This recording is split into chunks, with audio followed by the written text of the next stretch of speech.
Bonjour amis de l'histoire antique. Bah voilà, j'ai envie de vous faire partager mes découvertes récentes, sachant que bah voilà, ça m'arrive quand même de faire des recherches assez poussées pour certaines de mes vidéos ou aussi pour d'autres activités, que ce soit Wikipédia ou la rédaction d'un ouvrage en ce moment. Enfin tout ça pour dire que je suis tombé sur des articles relativement anciens, on dira, enfin ils datent de 2020, mais j'étais passé pour ainsi dire, à côté, à savoir des tombes de femmes guerrières qui viennent corroborer, on dirait, l'historicité des Amazones, donc les fameuses femmes guerrières, dont j'ai déjà eu l'occasion de faire des vidéos là-dessus. Et vous n'êtes pas sans savoir que je me suis intéressé récemment au site et puis aux barbares aussi en général. Et puis bah, de fil en aiguille, je vous dis, je suis tombé sur des découvertes archéologiques assez intéressantes. Une en Arménie et une au sud-ouest de la Russie. Alors on va commencer par l'article en fait qui parle de découverte d'un squelette d'une femme guerrière en Arménie. Alors, vous voyez, on est en 2017, donc j'étais passé un petit peu à côté, et puis c'est dans un livre d'histoire que j'ai lu récemment, qui date de 2024, donc on ne peut pas faire plus récent. Excellent livre dans la collection Belin, que je vous recommande, la Grèce hellénistique, n'est-ce pas? Et en fait, bah, il y avait un petit encart, voilà, donc, qui parlait de ces découvertes, et bah, ça m'a mis la puce à l'oreille, et ça m'a donné envie d'un petit peu de rechercher parce que j'ai aussi l'occasion d'ailleurs de refondre en partie la page Wikipédia sur les Amazones. Alors maintenant c'est devenu un peu n'importe quoi parce qu'il y a des gens qui ont cru bon de rajouter vraiment beaucoup de choses, ça devient un peu touffu, un peu trop dense là, cette page Amazon. Donc ce qui fait que la page est devenue un petit peu fourre-tout. Et puis c'est pas de haute volée. Donc moi j'ai rédigé la section sur Alexandre le Grand et la rencontre bah, légendaire hein, avec les Amazones, mais en lui donnant quand même, on va dire, une certaine historicité, sachant que d'ailleurs Arien ou Plutarque, donc les sources on va dire, historiques antiques, évoquent la rencontre d'Alexandre avec Thalestris, donc la reine des Amazones, mais eux-mêmes considèrent que c'est une légende et en recherchent les causes. Et en fait, bon, bah, on verra, c'est sans doute lié à la rencontre avec des guerriers, voire des guerrières sites qui, pour le coup, ont réellement existé. Preuve en est avec les articles dont je vais vous parler. Alors, on va lire ça ensemble, donc c'est assez bref, mais tant mieux.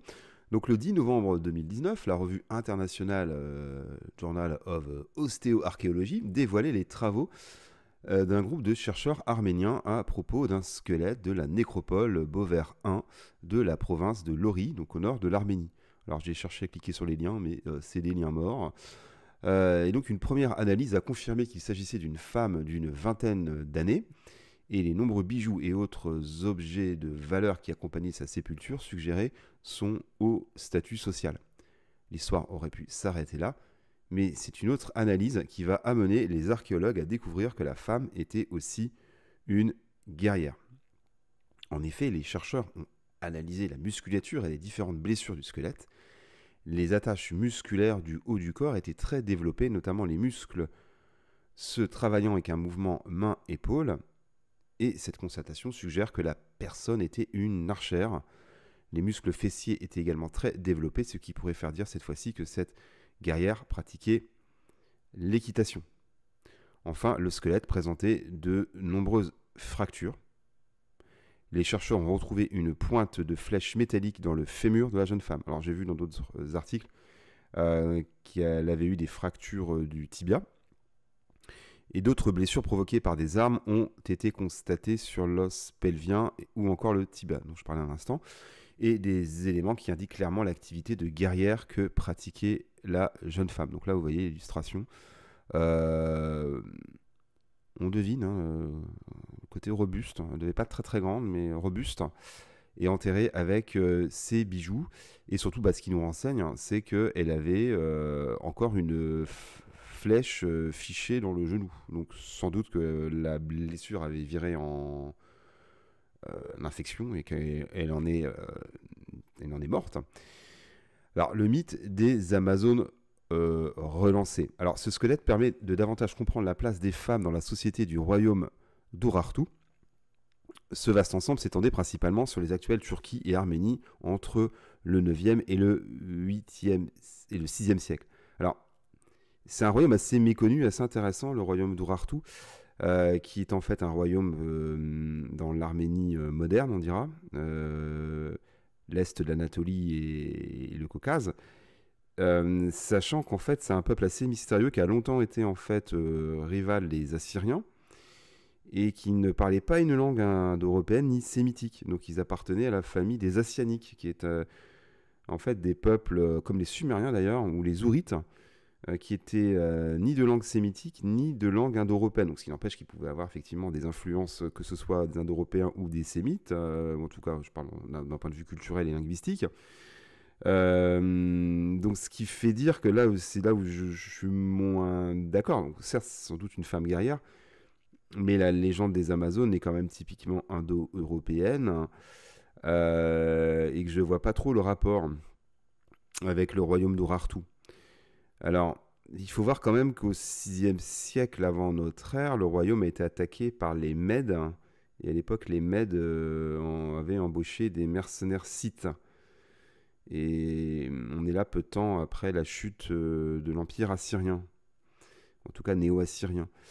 Donc tout ça pour dire que c'est bien possible qu'il y ait eu des femmes guerrières dans le royaume d'Urartu, mais elles ne sont pas rattachées aux Scythes. Donc à voir aussi, pour comme donner du crédit à ces théories, que certaines légendes antiques donc, considéraient que les Amazones étaient au nord de l'Anatolie et en Arménie, parce que voilà, souvent on associe les Amazones plutôt aux steppes d'Eurasie, donc ce qu'on appelle la steppe pontique. Mais il y avait d'autres traditions chez les Grecs notamment, qui stipulaient que les Amazones étaient au nord de l'Anatolie, donc on dirait au nord de la Turquie actuelle, ou dans le Caucase. Donc c'est pas compatible avec cette légende-là. Alors, à voir aussi pour terminer que le royaume d'Urartu, c'est pas des Arméniens. C'est que les Arméniens, ils vont arriver après, vers l'époque de la chute de l'empire d'Urartu, du royaume d'Urartu. Donc, on est là au 6e siècle avant notre ère. Et les Arméniens, dont les origines sont un peu mystérieuses, mais qu'on rattache au groupe thraco-illyrien, qui serait en fait une famille des Thraces, qui eux-mêmes sont allés en Phrygie. Il faut suivre. Donc les Phrygiens, d'où le bonnet phrygien, qui ressemble au bonnet thrace. Les Phrygiens, qu'on appelle les Briges du temps d'Hérodote, sont en fait une branche de Thrace qui sont allés depuis les Balkans en Anatolie. Et une de ces branches aurait donné les Arméniens. Donc les Arméniens qui sont bien un peuple indo-européen. L'arménien, c'est une langue indo-européenne indiscutable. Donc c'est un isolat. Bon, comme d'autres, comme le grec aussi d'ailleurs, ou l'albanais, ce sont des isolats. Mais c'est bien un peuple indo-européen. Donc les Arméniens ne sont pas les descendants du royaume d'Urartu. Alors revenons à l'article. Donc un emplacement, une période qui a obligé ses habitants à s'adapter aux différents empires côtoyés, donc je parlais des Assyriens notamment, et aux attaques auxquelles ils devaient faire face. L'ensemble de la société devait être mobilisé en cas de crise majeure. La population s'est fortement spécialisée dans le tir à l'arc, à cheval, efficace dans la chasse, mais aussi surtout face à l'ennemi. Cela concernait aussi bien les garçons de 10 ans que les femmes. Donc là, j'ai l'impression qu'il claque un petit peu plutôt les habitudes culturelles des Scythes ou des Sarmates. Donc, certes, le royaume d'Urartu avait les influences aussi des Mèdes, donc c'était des peuples cavaliers, on dira. Mais là, j'ai quand même l'impression qu'un petit peu, ils nous font un mixte avec les Scythes. Bon. Donc ce squelette récemment mis en lumière est le deuxième connu en Arménie, donc je suppose de la période. S'il confirme encore un peu plus l'existence de guerrières dans cette région, il relance aussi le débat sur l'inspiration du mythe grec des Amazones, ce peuple de femmes guerrières que les historiens situent dans le Caucase, dans la même zone de la sépulture. Alors, à voir, je vous dis, il y a plusieurs traditions, c'est quand même une légende, donc déjà à la base une légende... on peut la faire évoluer en tout cas au fil du temps, elle va évoluer au fil du temps, et il y a différents groupes d'Amazones dans l'Antiquité, je pense en tout cas des Amazones dont parlaient les Grecs ou plus tard les Romains, donc je l'ai dit, plutôt la steppe pontique, le Caucase, voire le nord de l'Anatolie, on dirait la Cappadoce ou la Paphlagonie. Donc voilà, il y a différents foyers d'origine. Donc voilà, en tout cas, c'était l'occasion de revenir un petit peu sur le royaume d'Urartu, méconnu mais intéressant, et je vous dis des langues rattachées à l'ourite. Donc je termine là-dessus, ce sont des Asianiques. Hein, ils sont ni de langue sémitique ni de langue indo-européenne. Alors ils n'ont pas fait long feu dans l'histoire, mais enfin on retiendra quand même parmi eux les Sumériens. C'est quand même pas rien. Hein. Les Sumériens, bah, c'était pas un peuple sémitique comme on le croit parfois à tort. Bon là on remonte à plus loin. Bon, intéressant aussi ces Asianiques. Alors nous voici donc pour la deuxième article là qui est plus intéressant je dirais. Enfin c'est voilà une tombe de 2500 ans contenant 4 guerrières découvertes en Russie. Donc c'était découvert si ma mémoire est bonne dans les années 2010. Donc on est là au sud-ouest de la Russie, donc non loin de l'Ukraine, donc ce qu'on appellera la steppe pontique. Donc je ne vais pas vous dévoiler trop, vous divulgacher avec la vidéo, on va l'enlever. Donc des archéologues ont découvert récemment une tombe vieille de 2500 ans sur le site d'un cimetière antique en Russie. Et à l'intérieur se trouvaient les squelettes de 4 femmes enterrées avec des armes et des équipements suggérant qu'il s'agissait de guerrières. Alors, il y a quelques 2500 ans, 4 femmes ont été inhumées dans une même tombe en Russie. Qui étaient-elles et quels liens les unissaient? Donc c'est le mystère que des archéologues tentent aujourd'hui de résoudre après avoir annoncé la découverte de leur sépulture. Celle-ci a été trouvée dans le sud-ouest du pays, sur le site du cimetière Devitsa 5, nommé en référence au village situé à proximité. Ce site est connu depuis les années 2000, mais fait l'objet depuis 2010 de nouvelles fouilles menées par une expédition de l'Académie russe des sciences. Et c'est en excavant une petite colline d'1 mètre de haut et de 40 mètres de diamètre que l'entrée de la tombe en forme de fosse est apparue. Ça rappelle les fosses, bien sûr, les tumulus, ou tumuli si on veut être latiniste. Ça rappelle les tombes à fosse des fameux Yamna. D'ailleurs, Yamna, hein, ou Yamnaya, ça veut dire tombe à fosse. C'est pas un peuple, hein. D'ailleurs, on ne dit pas les Yamna comme on le dit souvent, hein. Donc les proto-indo-européens, on connaît maintenant. Donc voilà. Donc ça veut dire aussi qu'il y a des usages qui ont perduré pendant des millénaires, hein. Hein, les fameuses tombes à fosse, qui ensuite se sont disséminées avec les migrations indo-européennes, hein, les tombes à tumulus ou à tumuli. Voilà pour le coup. Et donc les recherches ont ensuite révélé la présence de 4 squelettes inhumés séparément. Alors, les analyses menées ont révélé que les 4 dépouilles appartenaient à 2 femmes âgées de 20-29 ans et 25-35 ans, et une adolescente de 12-13 ans, et une femme plus âgée, 45-50 ans, qui auraient toutes été inhumées au IVe siècle avant notre ère. Donc selon les archéologues, il s'agirait de Scythes, un peuple nomade qui aurait occupé les steppes d'Eurasie centrale durant plusieurs siècles. Bon, on peut enlever le conditionnel, oui, qui a. Alors les sites n'étaient pas que nomades, il y avait aussi des sites sédentaires, donc un peu plus au sud de la steppe, donc ce qu'on appelle la steppe boisée, parce qu'attention, la steppe, c'était pas que la steppe herbeuse, il y avait aussi la steppe boisée, donc au fil évidemment du développement agricole, il y a eu du défrichement, mais il y a aussi une steppe boisée, où là, il y avait des villages, des communautés sédentaires, qui étaient aussi en lien, donc je parle des sites, hein, avec bien sûr les Grecs des colonies pontiques, notamment autour du royaume du Pont, ou la cité d'Olbia. Donc tous les sites n'étaient pas des cavaliers nomades, hein. Bon là aussi ça fait partie un petit peu de leur légende. Et le IVe siècle, ça correspond à l'apogée justement des sites, hein, avant qu'ils soient un petit peu, on va dire, évincés, ou en tout cas mis hors circuit par les conquêtes d'Alexandre, et puis ensuite ils vont être supplantés par les Sarmates, hein, qui sont un autre peuple scythique, qui sont un peuple cousin, on dira, qui vient, lui, d'Asie centrale, et qui va remplacer les Scythes dans la steppe pontique. Mais les Scythes vont se sédentariser d'autant plus. Voilà. Donc je vous renvoie aussi aux vidéos que j'ai pu faire sur les Scythes et les Sarmates. Alors on disait Saromates à l'époque, hein, les proto-Sarmates. Sarmates, c'est plus pour la période antiquité tardive. Les Sarmates, c'est aussi la même famille que les Alains. Donc tout ça, voilà, c'est les grandes familles des peuples iraniens, donc c'est bien des peuples de langue iranienne, donc indo-européens évidemment, des steppes d'Eurasie. Bon, on parle aussi des Sakas pour, on va dire, les Scythes d'Asie. Oui, grande famille, s'il en est, que celle des peuples scythiques. Alors, revenons à nos moutons. Donc, au cours des fouilles, les spécialistes ont pu constater qu'ils n'étaient pas les premiers à être passés sur les lieux. Des pilleurs de tombes auraient en effet pénétré dans les parties nord et est de la sépulture, occupée par l'adolescente et l'une des jeunes femmes, pour en dérober une partie du contenu. Cela n'a toutefois pas empêché d'y découvrir de nombreux artefacts. Aux côtés des ossements humains, les archéologues ont constaté la présence de 30 pointes de flèches en fer. Donc il y avait d'ailleurs des flèches sites, hein, il y avait des crochets, enfin, on suppose que c'était pour évidemment être plus difficile à enlever quand elles avaient pénétré un corps. Donc il y avait des pointes de flèches sites, et c'est comme ça qu'on a pu attester par l'archéologie, notamment les mouvements des mercenaires sites jusqu'en Syrie actuelle. On a retrouvé des pointes de flèches sites au Levant. Donc, du temps justement de la chute de l'Empire néo-assyrien dont je parlais tout à l'heure. Et donc tout ça pour confirmer que les Scythes étaient embauchés comme mercenaires dans parfois des expéditions lointaines. Il y a même une tradition, alors qui n'est pas fort remise en cause, mais qu'il y avait aussi des Scythes qui sont allés jusqu'en Égypte. Bon, on est là aussi vers à peu près 600-500 avant notre ère. Donc ils étaient souvent en compagnie des Mèdes à l'époque. C'était les copains des Mèdes. Alors revenons aux artefacts, donc rochers en fer en forme d'oiseau, des fragments de harnais de chevaux, ainsi que des couteaux en fer et de multiples ossements d'animaux, sans doute des sacrifices. Autant d'éléments qui suggèrent que ces femmes étaient probablement des guerrières à l'instar des mythiques Amazones. Donc elles avaient quand même des équipements, on dirait, hippiques.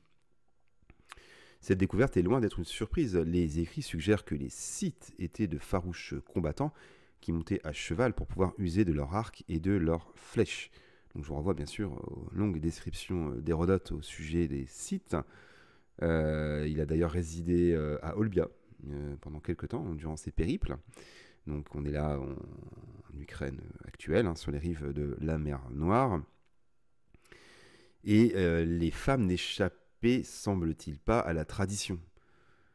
Alors les Amazones étaient un phénomène commun chez les Scythes, a expliqué Valérie Goulaïev, à la tête de l'expédition russe. Au cours de la dernière décennie, notre expédition a découvert environ 11 sépultures de jeunes femmes armées, a-t-il justifié. D'après les observations, les guerrières étaient enterrées dans des espaces séparés et bénéficiaient de tous les rituels accordés aux hommes. Cependant, c'est la première fois que les archéologues excavent dans un même lieu les sépultures de 4 femmes d'âge aussi différents. Alors, j'ai ma petite théorie par rapport justement à ces femmes guerrières, c'est que en fait souvent les Scythes menaient des raids de pillage, on pourrait dire, en tout cas capter des ressources. Je vous renvoie là aussi à des vidéos que j'ai pu faire sur les confréries de jeunes guerriers. Donc ils envoyaient souvent les hommes un peu en tête de pont, on dirait, un peu comme des pionniers. Et donc c'était les femmes qui étaient chargées de garder le camp. Donc voilà, on suppose, elles n'étaient pas les fers de lance des conquêtes, mais elles étaient là pour garder le camp. Donc elles avaient quand même une fonction militaire indéniable. Alors les deux défuntes reposant dans les parties sud et ouest de la tombe se sont révélées tout aussi fascinantes que les premières. La jeune femme était enterrée dans une position de cavalier, avec à ses côtés un miroir en bronze, 2 lances, un bracelet fait de perles de verre, ainsi que 2 récipients, dont un remonté au deuxième quart du IVe siècle avant notre ère. Enfin, la dernière défunte a fasciné tant par son âge que sa tenue. 45-50 ans était en effet un âge respectable chez les Scythes de l'époque, dont les femmes avaient une espérance de vie de 30-35 ans, ont expliqué les archéologues. Par ailleurs, celle-ci a été inhumée avec une coiffe cérémoniale appelée calatos, composée de bandes d'or décorées d'un ornement floral et d'extrémités en forme d'amphore. En fait, le calatos, au départ, c'est un terme grec pour qualifier un panier qui était un peu, on dirait, un symbole de prospérité, on dirait un symbole des moissons, qui était notamment un attribut de Déméter, et qui servait aussi de coiffe.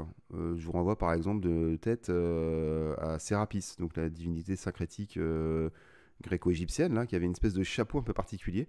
Et ben en fait, c'était un calatos. Bon. Alors je pense pas que les Scythes n'ont pas fait ça par rapport aux Grecs. C'est après les archéologues, les historiens qui ont donné ce terme-là parce que ça rappelle le calatos grec. Alors, trouver un calatos, c'est une découverte unique à noter dans un communiqué Valérie Gouleyev. C'est la première coiffe trouvée sur des sites de l'époque Scythe au cours de l'expédition et elle a été découverte encore en place sur le crâne. Une aubaine pour les archéologues, alors que ce type d'artefact est plus souvent retrouvés par hasard par des particuliers. En plus de la coiffe, la défunte portait des bijoux faits d'un alliage composé à 65-70% d'or. Donc le reste, on suppose que c'était de l'électrum, comme souvent à l'époque. Hein, il y avait un alliage naturel.